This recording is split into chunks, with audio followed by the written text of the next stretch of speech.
Olá, sou Lucas Barbosa Silva, discente do curso de Medicina da Universidade Estadual de Mato Grosso do Sul, e hoje falaremos a respeito dos anticorpos monoclonais APCSK9 para a prevenção primária e secundária de doenças cardiovasculares, uma iniciativa da disciplina Iniciação em Fundamento Científico 4, orientada pelo docente PhD Antônio José Grande. Trarei aqui estudos mais recentes sobre o efeito dos inibidores da PCSK9 no risco cardiovascular. Para isso, falaremos um pouco desses inibidores da PCSK9, em especial o alerucumab e o evolocumab, que agem inibindo a enzima PCSK9, que é uma enzima sintetizada e secretada pelos hepatócitos que se liga aos receptores de LDL nesses hepatócitos, impedindo a ligação do LDL circulante, fazendo com que aumente a concentração sérica do LDL, conhecido como colesterol ruim. Ao inibir esta enzima com alta afinidade, os inibidores da PCSK9, então, proporcionam níveis séricos de LDL menores, já que estes podem se ligar a seus receptores nos hepatócitos.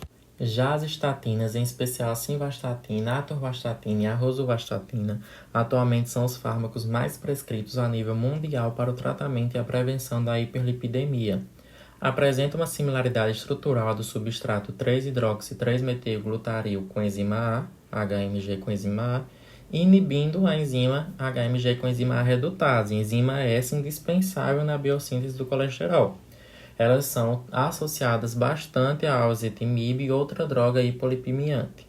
Com isso, nossa pergunta é: qual é a eficácia e a segurança dos inibidores da PCSK9 para a prevenção de doenças cardiovasculares? E nosso objetivo é avaliar o efeito dos inibidores da PCSK9 na redução do risco cardiovascular. Para isso, nós encontramos na Cochrane uma revisão sistemática que fala a respeito dos inibidores da PCSK9 para prevenção primária e secundária de doenças cardiovasculares. Essa revisão possui como pico população adultos com 18 anos ou mais, intervenção uso inibidor da PCSK9, comparação placebo, estatinas e ezetimibe, e os desfechos: doença cardiovascular, infarto agudo do miocárdio, acidente vascular cerebral e mortalidade por todas as causas. Os estudos incluídos nessa revisão foram ensaios clínicos randomizados com acompanhamento de pelo menos 24 semanas. As bases de dados pesquisadas foram Cochrane, Medline, EMBAS e Web of Science Core Collection. O período dos estudos foi de 2005 a 2019 e a avaliação da heterogeneidade foi utilizado a estatística Higgins, ou I ao quadrado, com intervalo de confiança unilateral, com o valor Z de menos 1,96 e testado usando um teste K. Já as medidas de efeito utilizado foram odds ratio, diferença de risco, com intervalo de confiança de 95%, calculados usando o método Wald. E a seleção de estudos foi elaborada pelo fluxograma Prisma. Foram selecionados 24 estudos com um total de 60.997 participantes. Para avaliar a metodologia da revisão, foi utilizado o Amstel, onde mostrou que é uma revisão com alta qualidade. O risco de viés dos 24 estudos foi realizado e, como podemos observar na figura, a maioria dos estudos apresenta baixo risco de viés. Os resultados apresentados em relação ao grade, quando comparamos o alerucumab e o placebo, nos desfechos doença cardiovascular, mortalidade por todas as causas, infarto agudo do miocárdio e qualquer AVC, mostrou alto grau de evidência para o uso do alerucumab. Em relação ao evolocumab e o placebo, os resultados foram semelhantes, também com alto grau de evidência para os 4 desfechos. Já quando comparamos o alerucumab com as estatinas e ezetimibe, o grau de evidência diminui, se torna baixo, e em relação ao evolocumab, se torna muito baixo ou insuficiente. Agora vamos discutir os resultados a partir dos gráficos forest plot. Quando a gente compara o alerucumab com o placebo e seus 4 possíveis desfechos, percebemos que em todos eles o odds ratio deu menor do que 1 e o intervalo de confiança não passa pelo valor 1. Isso quer dizer que a evidência é favorável ao uso do alerucumab para prevenir esses 4 desfechos. No desfecho 1, O paciente que faz uso do aducanumab, ele tem 13% menos chances de desenvolver qualquer doença cardiovascular do que aquele paciente que só faz uso de placebo. Já no desfecho 2, o paciente que faz uso de aducanumab, ele tem 17% menos chance de desenvolver mortalidade por qualquer causa, em comparação ao paciente em placebo. No desfecho 3, o paciente que faz uso de aducanumab, ele tem 14% menos chances de desenvolver infarto agudo do miocárdio do que aquele paciente placebo. E no desfecho 4, o paciente que faz uso do aducanumab, ele tem 27% menos chances de desenvolver qualquer derrame em comparação com aquele paciente que faz uso de placebo.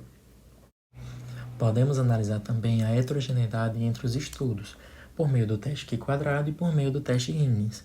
Para os 4 desfechos aqui apresentados, os 4 deram baixa heterogeneidade, já que o Q-quadrado deu maior que 0,05 e o teste de Higgins deu menor que 25%, chegando até 0%, mostrando homogeneidade entre os estudos. A análise da heterogeneidade foi realizada para quase todos os desfechos apresentados nesse trabalho, e em todos eles o valor da heterogeneidade foi baixo.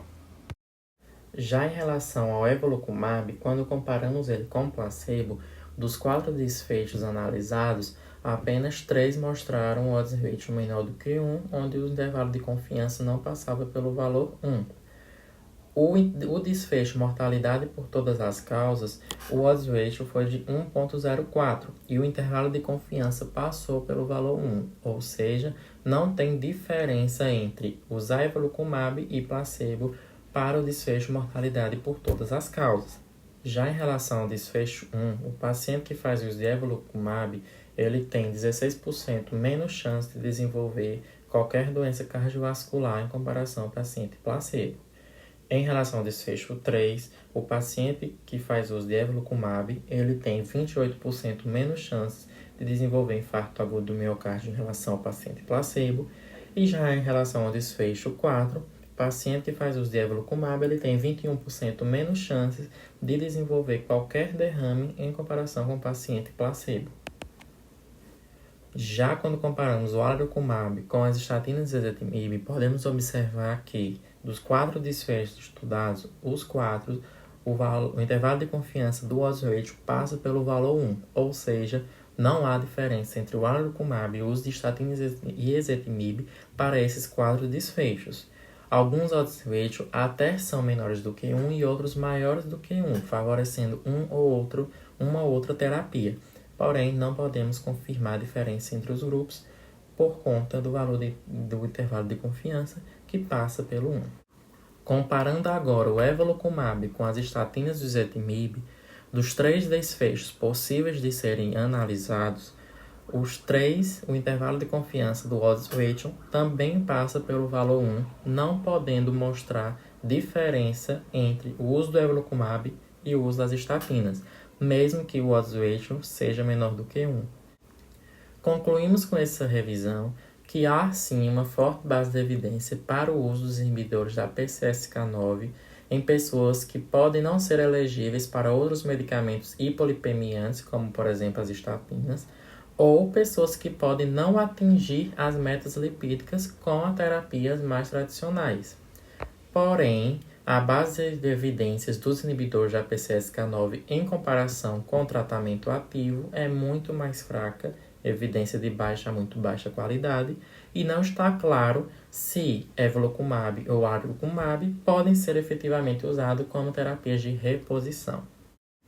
Estas foram as referências utilizadas nesse trabalho e muito obrigado.